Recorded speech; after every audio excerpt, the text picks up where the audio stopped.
پہلے یہ سمجھ لیجیے کہ اجتہاد کیا ہوتا ہے۔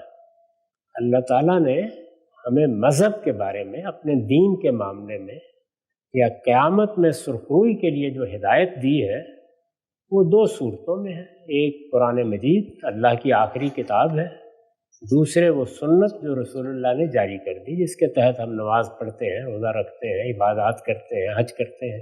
یہ دونوں چیزیں مسلمانوں کو دے دی گئیں اور ان کے اجماع سے آگے منتقل ہو رہی ہیں۔ ان کو سمجھا جاتا ہے، یعنی فہم کا مسئلہ ہوتا ہے۔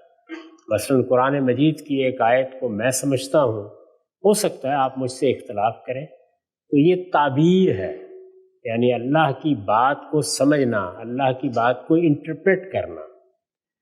اس کے بعد وہ موقع آتا ہے جس میں اللہ کی براہ راست ہدایت موجود نہیں ہے لیکن مسئلہ پیدا ہو جاتا ہے، یعنی اللہ نے ایک ہدایت دی ہے، ہم اس پر عمل کرنا چاہتے ہیں، اس میں مسئلہ پیدا ہو گیا۔ اس دنیا میں دیکھ لیجئے، اللہ تعالیٰ نے ہمیں یہ بتایا تھا کہ تم لوگوں کو اتنے وقت کے لیے روزہ رکھنا ہے۔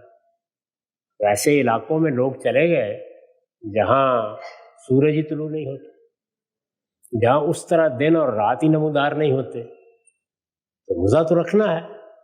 اس میں پھر کیا کیا جائے؟ اس میں یہ کہا گیا ہے کہ پھر اپنی رائے قائم کرو، یعنی اصول کو سامنے رکھو اور اپنی رائے قائم کرو۔ اسی طرح پورے دین میں جو ریشنل ہوتا ہے، یعنی جس پر کوئی حکم دیا جاتا ہے، وہ بعض اوقات تبدیل ہو جاتا ہے، تو تبدیل شدہ حالات میں کیا کرنا ہے؟ ایسے ہی بعض اوقات بڑی مشکل پیش آ جاتی ہے کہ ہم اس پہ عمل کر سکیں۔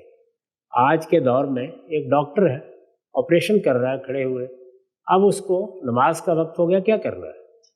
ظاہر ہے کہ وہ مریض کو چھوڑ کے نہیں جا سکتا۔ ایسی بہت سی صورتیں جو پیش آتی ہیں، تو جن معاملات میں ہمیں دین نے کوئی حکم دیا ہے لیکن عمل کرنے میں مشکل پیش آ گئی، اس میں اجتہاد کیا جاتا ہے۔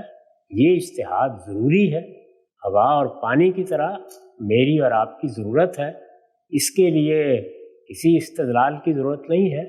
یہ اجتہاد میں کروں گا، آپ کریں گے، ہر فرد اپنے حالات کے لحاظ سے کرتا ہے۔ اس اجتہاد میں اگر کوئی غیر مسلم بھی ہماری مدد کرے تو شکریہ کے ساتھ اس کی مدد قبول کرنی چاہیے۔